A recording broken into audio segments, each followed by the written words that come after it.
Estado es un problema crucial. El tema de hasta dónde, el tema del narcoestado en México es serio, porque yo estoy convencido de que en México el narcoestado es un problema estructural. ¿Qué quiero decir con eso? Quiero decir que la economía mexicana está infestada por el dinero de la droga. El estudio binacional de ilícitos presentado en 2011 por el Sistema de Aduanas de Estados Unidos y México, hay un estudio binacional de ilícitos que hicieron las aduanas de México y Estados Unidos, estimaba que cada año, fíjense nada más la cifra, los cárteles le metían a México entre 19,000 y 29,000 millones de dólares por operaciones del narcotráfico. Para que se den una idea, el dinero que entró a México por concepto de petróleo en aquel año fue de 31,000 millones de dólares. Quiere decir que el narcotráfico metía a México más o menos lo mismo.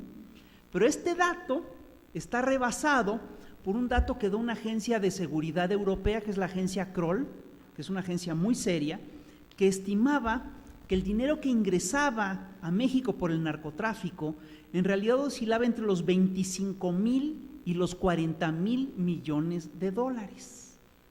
Esto simplemente quiere decir que el dinero de la droga es el principal ingreso de divisas del país. ¿Y ustedes creen que esto no tiene consecuencias en nuestra vida política? Claro que las tiene. El primer dato que hay que entender es que ese dinero se convierte en un dinero sustancial para el sistema financiero mexicano. Si en un momento dado se retiran los 50,000 millones de dólares del narco, toda la banca que está en México quiebra. Es por lo tanto un factor de equilibrio fundamental del modelo, porque además bien sabemos que el eje del modelo es el sistema financiero. Pero eso no es todo. El estudio binacional de bienes ilícitos del 2010 decía que el 90% de ese dinero ingresaba en efectivo de Estados Unidos y que casi el 50% llegaba al sistema financiero mexicano. Es decir, el 50% de ese dinero va al sistema financiero mexicano. Y obviamente no es aquí, este no es el último destinatario de ese dinero. Una parte importante de ese dinero sale de México. No sé si ustedes lo sepan, pero el 30% de todos los ingresos del Banco Bilbao Vizcaya vienen de México. ¿De dónde? ¿Ustedes creen que no viene dinero del narco de ahí? Tiene que haberlo, no hay manera que no lo haya.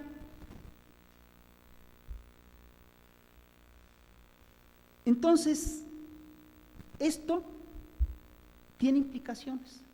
Ojo, este dinero no solamente implica que estos datos no solamente implican que el narco es un puntal, es el principal factor de equilibrio del sistema financiero nacional, sino que también es un puntal del sistema financiero internacional, porque el grueso del dinero del narco no se lava en México, se lava en la City de Londres y se lava en Wall Street.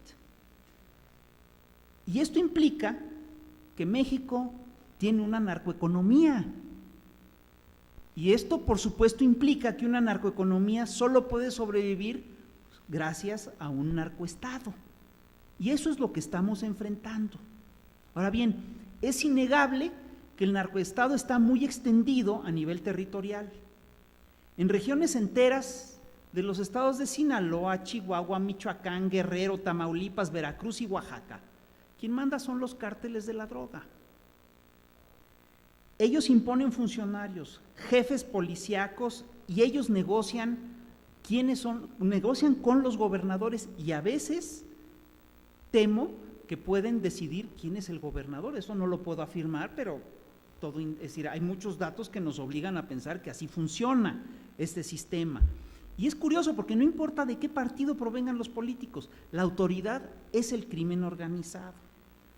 No sé si ustedes lo recuerdan, pero hace unos años salió un video que había sido filtrado por el cártel de los Caballeros Templarios y en este video pudimos ver a Rodrigo Vallejo Mora, hijo del exgobernador de Michoacán, Fausto Vallejo, del PRI, dialogando tranquilamente con Servando Gómez Martínez, alias La Tuta, el capo mayor de los Templarios. En estas regiones, el crimen organizado impone su ley. Cobra cuotas, extorsiona, secuestra, mata y mutila con impunidad. El infierno que viven los ciudadanos hace ver las alucinaciones del Bosco y las películas de Hollywood como meros juegos de niños y han provocado la aparición de milicias ciudadanas armadas en Michoacán y Guerrero y otras zonas del país, las llamadas autodefensas. Hay indicios de que el narcoestado se ha infiltrado. Bueno, quiero hacer una desviación alrededor de todo esto. No sé si ustedes saben cuál es la principal fuente de ingresos del estado de Guerrero. Es decir, la principal fuente de ingresos del estado de Guerrero no es el turismo de Acapulco. Desde hace rato, la principal fuente de ingresos del estado de Guerrero es la heroína negra, que se produce, a ver si me adivinan dónde, alrededor de qué pinche ciudad se organiza la heroína de Guerrero. A ver, ¿quién dice yo?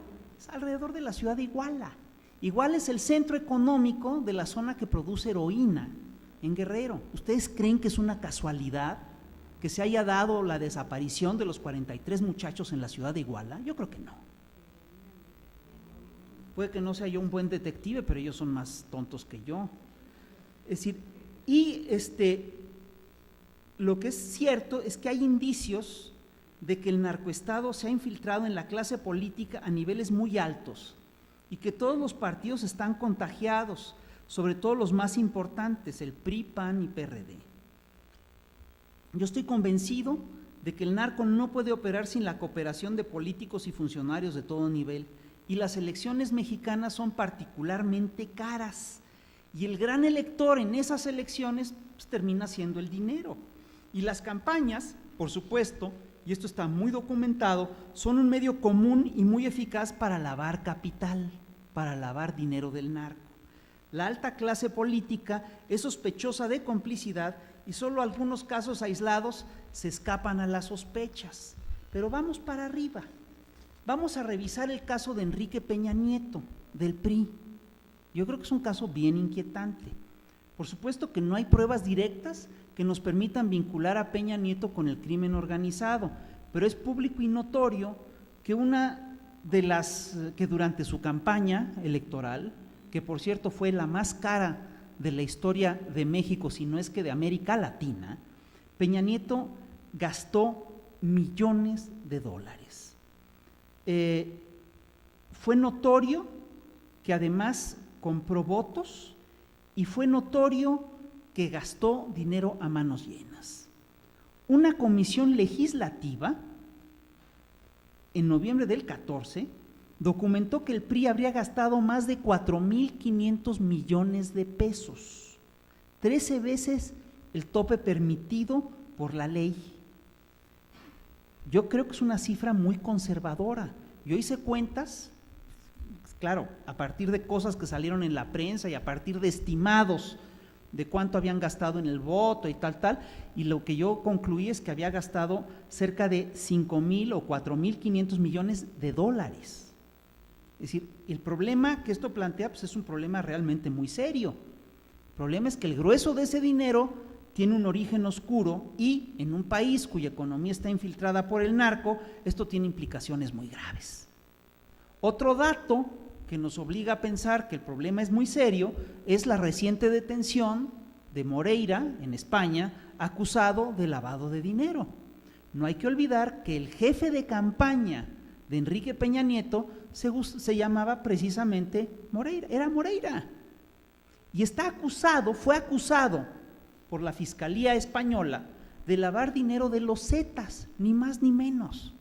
Entonces, realmente las implicaciones de estos indicios son realmente muy serias y además nos obligarían a hacer una revisión de fondo acerca de qué tan metido está el narco en el Estado mexicano. Claro, esta investigación no es posible en un narcoestado y una de las cosas que impiden, es decir, una de las cosas que a mí me confirman que es un narcoestado es que esto no se investiga o no se investiga adecuadamente. Sin lugar a dudas, la política de combate contra el narco se echó a andar en el sexenio de Felipe Calderón, y está muy ligada a la estrategia de seguridad de Washington. Durante su campaña, Peña prometió una lucha anticrimen con resultados rápidos en materia de seguridad y en su toma de posesión, nos aseguró que veríamos resultados en menos de un año.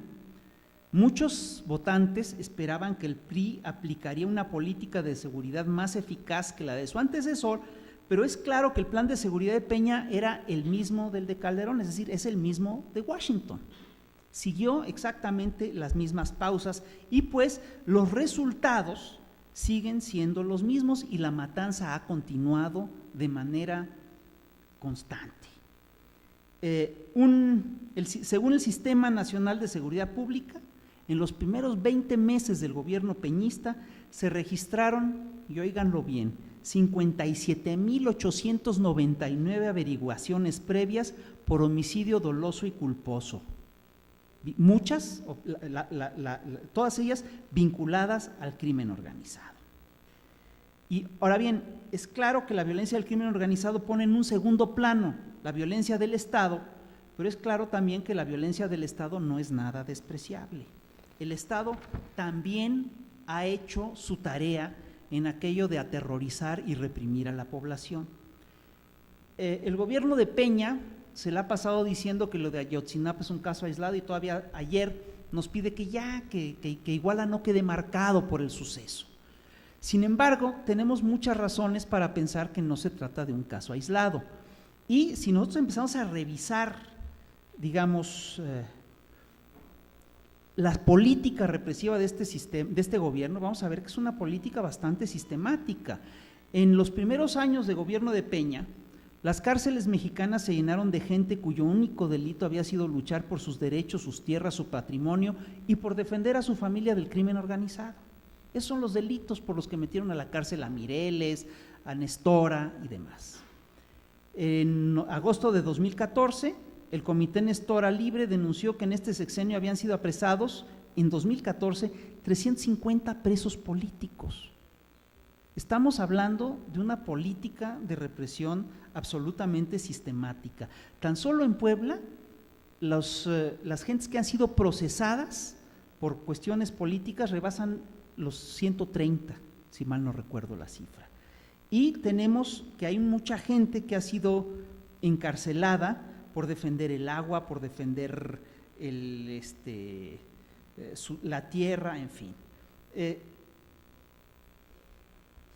Voy a dar algunos datos nada más. En Chihuahua fueron asesinados Ismael Solor y Manuelita Solís por defender la voracidad, quienes defendían de la voracidad de las mineras canadienses los recursos hídricos de la región.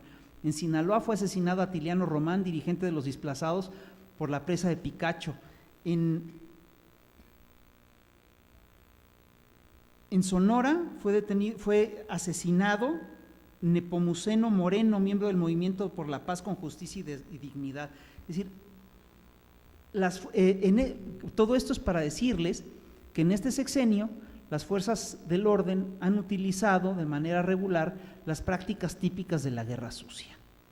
No sé si ustedes lo recuerdan, pero la revista Esquire publicó hace unos años el testimonio de una testigo presencial que denunció que en una bodega de Tatlay, Estado de México, el ejército mexicano ejecutó a 22 presuntos secuestradores que fueron sorprendidos por los militares y que ya se habían rendido después de un breve combate. Entonces, ¿ante qué estamos? Estamos ante la certeza de que en México hay terrorismo de Estado y que lo de Ayotzinapa no es ni puede ser considerado un caso aislado. Esta represión se ha dado en estados gobernados por el PRI, el PAN o el PRD, pero la política de mano dura es generalizada y eso solo se puede explicar como una directiva del gobierno central. Además, todo se ha dado con el silencio cómplice de la Comisión Nacional de Derechos Humanos y es claro que en cada región la represión tiene sus peculiaridades. Una de las peculiaridades del caso Iguala es la brutalidad con la que se manejan los grupos del narco que manejan la heroína en la zona que está en los alrededores de la ciudad de Iguala. Quiero decir además que, para cerrar, que la reacción que tuvo el gobierno mexicano es de vergüenza.